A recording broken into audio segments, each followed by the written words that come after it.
Hey guys, what is happening? Niad here with Film Comics Explained, and we are back for the final chapter of Nightmare Asylum. When we had left, Powell and Hicks had attempted a coup, but were soon overrun by the Xenomorph Queen and her drones. Just when we thought they were about to die, General Spears arrived in his tank, separating the two factions with a stream of fire. He ordered for the mutineers to be executed before telling his men to begin loading the aliens for transport. He essentially wants to lead a xenomorphic force to reclaim the Earth. We arrive to find Bueller crawling through the facility. He tells us that Hicks had disabled the main communications room during his aborted coup, which turned off most of the control systems. There was a functional auxiliary in the southern quadrant of the base, but there was a problem. He still had to get to it. Bueller informs us that he had found the aliens' progression perversely fascinating. Man uses his machines to terraform hostile worlds to create an environment amenable to human life, but the aliens did not need machines. We can see that the creatures ignored him. He asked if it was because they didn't see him as a threat, or if it was due to the fact that he did not share the same organic scent of Spears' men. We can see the soldiers asking where Spears had gone to, calling him a miserable bastard once they realized he had left them there to die. As Bueller neared the secondary control room, the sounds of struggle faded and were now replaced by the liquid hiss of alien life. The bodies were everywhere, stark remnants of the aliens' reproductive fury. Freed from the confines of the General's breeding chamber, the parasites multiplied with remarkable speed. We can see Bueller crawling over the bodies as he tells us that the world now belonged to them. Spears believed he had taught the aliens the meaning of fear, but they had merely discovered the virtue of patience. He arrives at the room, which was also a part of the Queen's nest. She allowed him in, which he took as either a courtesy or an acknowledgement of her power. We head to another part of the facility where Hicks, Powell and Newt are being escorted to the aliens. One of the soldiers says that's far enough, and suggests that they should kill them here. The other grunt argues with him, saying that Spears wanted them inside, and he replies by saying, "Screw Spears." We then see Powell slowly reaching for his gun. The grunt notices, turns around, and shoots Powell dead. Hicks then moves for his gun and is told to hold it. The soldier then says, "To hell with the order," insisting that Spears' monsters will have to go without supper. Hicks attempts to tell them to think smart. He informs them that those things were everywhere and that they would never make it out alone. The grunt tells him it could go either way, but ensures Hicks he won't be around to find out. He is then distracted by the xenomorphs crawling above him. Hicks uses this opportunity to tackle him to the ground. We see the grunt kick him away as the other soldier aims his gun directly at Hicks. We then see a xenomorph jumping down on the two grunts. The emergency pressure seal also begins to close, separating the soldiers from Hicks and Newt. Hicks tells us that this is one of the emergency pressure seals, which worked as insurance against any potential hull breach before they terraformed the atmosphere on this rock. He goes on to say that seals don't just drop. Someone must have triggered it. We realize it was Bueller, who was watching them on the monitors. Newt tells Hicks that they have to find him, but Hicks tells her that he is just an android, insisting that their only chance was to head to the cargo ship. They arrive at the cargo area, and we can see some of the soldiers loading xenomorphs onto the ship. They mention that the launch sequence was locked and ready, and agree to head to the cockpit to get the hell out of here. Newt and Hicks run in there and shoot them all down. Hicks tells Newt to blow the lock as soon as the hatch was secure, before meeting him back at the cockpit, but the engines begin to rumble. We then see the ship taking off and realize that Newt and Hicks have boarded Spears' vessel. His men begin to open fire at the General, calling him a son of a bitch for leaving them behind. We head to the cockpit to find Spears. He explains that a crew would only have complicated matters for him. He tells us that there are times when a leader is forced to make difficult decisions for the sake of the mission. We then see the thrusters of the ship burning his men on the spot. The two of them are looking at all the tubes filled with aliens. Hicks notes that Spears must have been planning this all along. He realizes Spears never intended on taking any of his soldiers back, just his precious things. Newt tells him that she is scared, and Hicks replies by saying, "So am I." We return to the cockpit to find Spears welding the doors shut.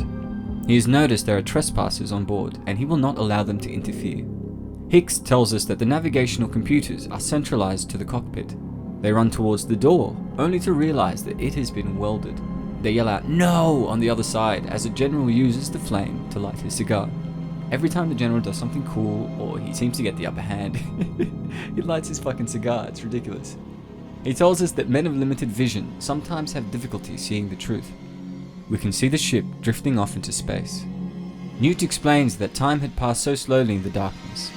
Hicks had spent the first day searching for a way to seize control of the ship, but his knowledge of computer technology didn't extend to countermanding and navigational mainframe. For a time, they were worried that Spears would find a way to bypass the ship's environmental settings and kill them. But he was sequestered in his alloy cocoon, lost in his visions of war and glory. Once logic had been exhausted, Hicks then reverted to raw, frustrated instinct. That the cockpit was designed to withstand explosive decompression meant nothing to him, as we see him emptying clip after clip into the door. The main communications deck was still there though, and we see them communicating with Bueller, who is still back at the base. There is a xenomorph directly above him, as he tells them that the last of the men are either dead or sleeping. He goes on to say that it has become quite peaceful, and that he was surrounded by new life. He tells Newt that he's been trying to make sense of what happened between them, and is sure that there was only one truth, that he loved her. We can see him crying as he says he hopes that one day she would forgive him, just before the transmission cuts out. Newt is upset about leaving him behind to spend eternity alone. The ship then begins to approach the Earth Gateway Station. A voice on the radio tells them to identify themselves and state their intentions. They are warned not to land on Earth, where the projections show them to be heading to. Hicks tells them his name and informs them that they are on the MacArthur.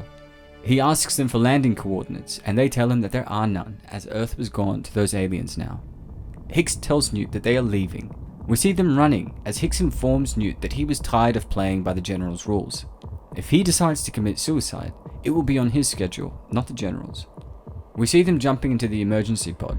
He explains that the pod was designed for short-range emergencies. The maneuvering on this was shit, but he was sure that he could get them close to the station. We see the pod shoot out of the back of the ship, while the MacArthur continued to plummet into the atmosphere. We head inside the ship to see the General putting on his traditional military attire. He checks his saber and lights his cigar with the flame of his gun. He explains that the alien is the only one he can trust. Their loyalty transcended human treachery. Together, they are going to form a new world. He intends to lead man and alien alike towards a new glory, a new beginning, a better tomorrow. We see the ship landing as he tells us he expected some to perish, but in the end, he was sure they would prevail. He stands at the foot of the cargo and looks out at the destruction. He explains that they were now on the cusp of a truly historic moment, when the tide would turn against the human disorganization of the past. He has released the aliens and yells at his squad to come to order. He informs them that the time has come to prove themselves, to show their commanding officer all they have learned. He tells them that they must give no quarter, explaining that the other aliens were now their enemies that must be destroyed. He yells out, "Attack!" But we see the xenomorphs are slowly moving in on him. He tells them that he gave them a direct order as one creeps up behind him. The General then quickly severs its head with a saber in an incredible display, but we can see the acid blood falling onto his arm. He looks down to see the saber has completely melted down to nothing, and his left hand had been chemically burned to the bone. Another alien creeps up behind him, and we see him shooting it in the head. He switches the rifle to flamethrower and burns the aliens near him. He says that he can see their queen is turning them against him. In truth, he never had them under his control. That was an illusion. He had lulled himself into a false sense of security, mistaking the aliens' patience for obedience.